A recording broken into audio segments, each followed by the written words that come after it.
The greatest of calamities, king under the mountain, the tyrannical, terrible and magnificent Smaug. Hey guys, what's happening? Niyat here with Film Comics Explained, and today we'll be taking a look at Smaug, who appeared as one of the three main antagonists of The Hobbit, along with Azog and Sauron, both of whom have been covered on this channel. If you haven't seen either one of those videos, I'll be leaving a link to my Lord of the Rings playlist below. Having said that, Smaug was essentially a fire drake of the Third Age, considered to be one of the last dragons to exist in Middle-earth. While fire drakes were synonymous with dragons in Tolkien's universe, the writer himself described them as being more like giant-scaled serpents with wings than the dragons we're familiar with today. In The Hobbit, this foul beast was drawn towards the enormous wealth amassed by the dwarves of the Lonely Mountain during the reign of King Thror, laying waste to the neighbouring city of Dale before capturing the Lonely Mountain and driving the surviving dwarves into exile. For 171 years, Smaug would hoard the treasures of the Lonely Mountain to himself, choosing to stay within the comfort of the Dwarven Kingdom until a company of dwarves managed to enter the Lonely Mountain and awaken the dragon from hibernation. Correctly assuming that the dwarves had received assistance from the men of Laketown in their infiltration of the Lonely Mountain, Smaug left his new home to wreak havoc upon Laketown, nearly decimating it before eventually being slain by Bard the Bowman, who would go on to become the founder and first king of the new Kingdom of Dale. Being a fully grown dragon, Smaug was both massive and powerful, possessing physical strength capable of crushing stone with ease.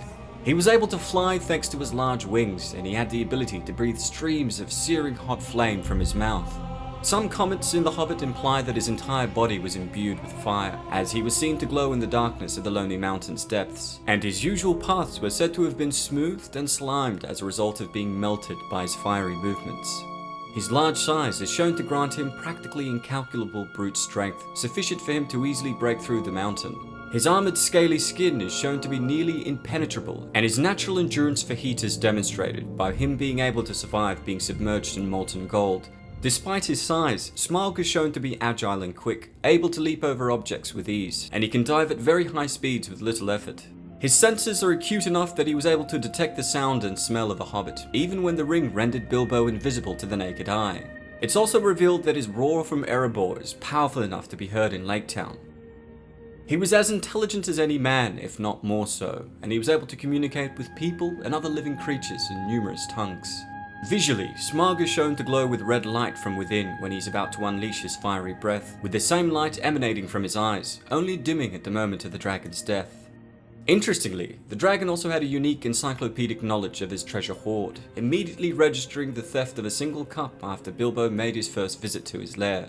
His senses were so great that he managed to feel the one ring carried by Bilbo, describing it as something made of gold, but far more precious. When the Hobbit returned a second time, Smaug was already expecting him by feigning sleep and immediately declared that he could sense the thief even if he could not see him. Although Bilbo was clever enough not to fall for Smaug's attempts to trick him into revealing his exact position, the dragon used the resulting conversation to plant doubts in Bilbo's mind, correctly guessing that the burglar had allied himself with the dwarves and the men of Laketown, before asking Bilbo if he had ever considered the logistical difficulties of getting his share of Smaug's treasure back to his home.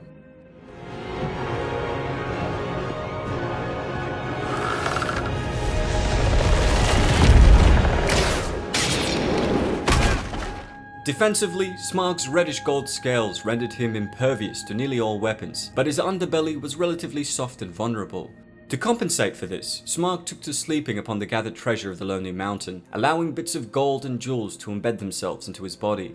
This diamond waistcoat was intended to cover his only physical weak spot, but when Bilbo confronted him in his lair, he discovered a bare patch on the left side of his chest. This information was then passed on to Bard the Bowman by an ancient thrush, which was essentially a musical songbird that overheard Bilbo relating this information to the dwarves. With respects to his personality, in both the novel and film adaptations, Smaug is portrayed as being psychopathic, extremely sadistic, confident, violent, cruel, arrogant, intelligent, and greedy, possessing an unquenchable desire for gold. His most distinguishing characteristic, aside from his greed, is his arrogance, as Smaug proudly boasts of his superiority and impregnability to Bilbo during their encounter. However, this proves to be his downfall, as he unwittingly reveals the weak spot in his chest to Bilbo, when showing the Hobbit how he'd willfully coated his underbelly in treasure to protect it.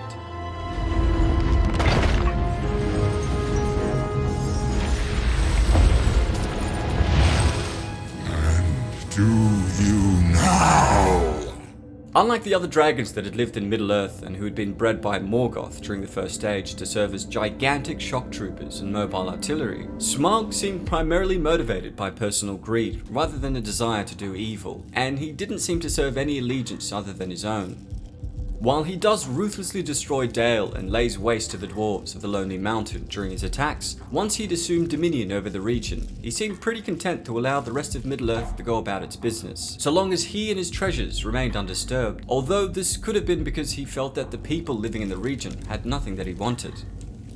Details about Smaug's past are sketchy, but what we do know is that in the year 2770 of the Third Age, the Fire Drake had attacked the Lonely Mountain and the town of Dale, with many believing that he was born in the Third Age, around the eastern edges of the Grey Mountains in Middle-earth, known as the Withered Heath.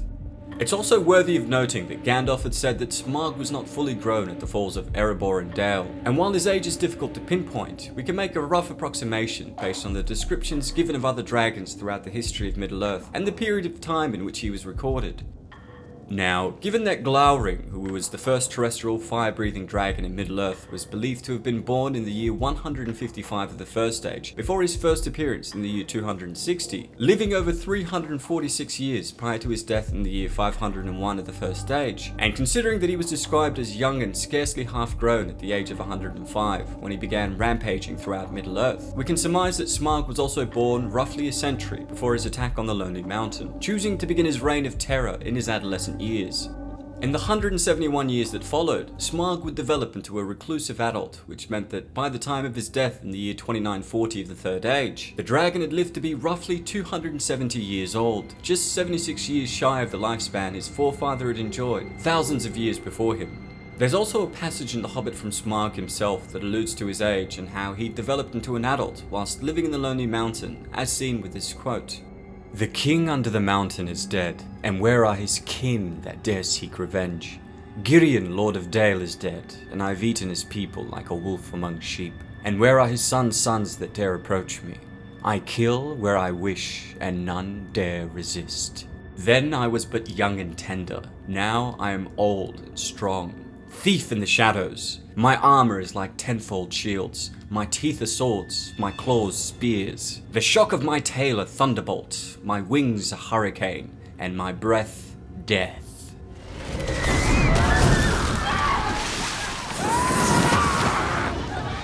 Come on! Faster! For nearly 2 centuries, Smaug ruled the Lonely Mountain uncontested, spending his days within a mountain, lying atop of his treasure hoard, which he guarded covetously.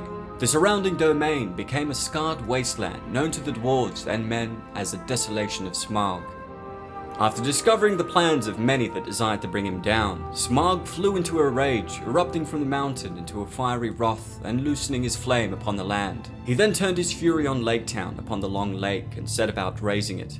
Amidst the havoc, Bard the Bowman, heir to the throne of Dale, did his best to rally the townsmen to repel the dragon's assault, but their arrows could do little against the dragon's armor. Then Bard, having been informed of Smaug's secret weakness by the songbird, fired a black arrow into the vulnerable spot on the dragon's belly. Roaring in fury and pain, Smaug fell from the sky and plummeted into the flaming ruins of Laketown, with his death marking the end of the dragons in Middle-earth.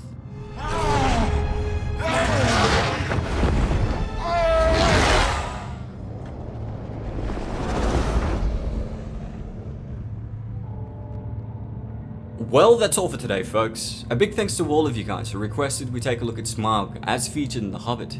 Don't forget to hit subscribe and click the notification icon to stay up to date on all my content, and if there's anything else you'd like to request, please don't hesitate to ask. As always, it's been a pleasure. Niyat here with Film Comics Explained. Thanks for stopping by.